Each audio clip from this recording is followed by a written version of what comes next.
Still sorting Excel data twice every time it updates?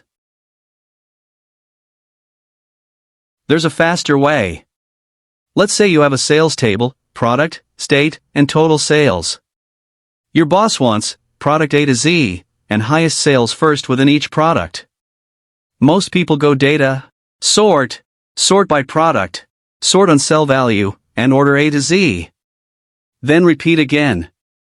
Add level, in this time sorted by total sales, sort on cell value, and order largest to smallest. That's slow, and manuals. Instead, type this formula, equals, sort. Select the entire data range. Add a comma. Open curly braces, and type 1,3. Close the braces.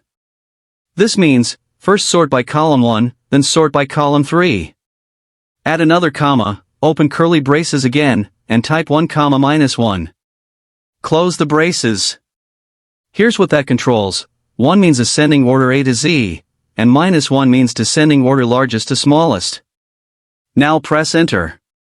Excel instantly sorts the table, first by product alphabetically, then within each product, by total sales from highest to lowest. Want smarter Excel tricks like this? Like, share, and subscribe to Easy Click Learning.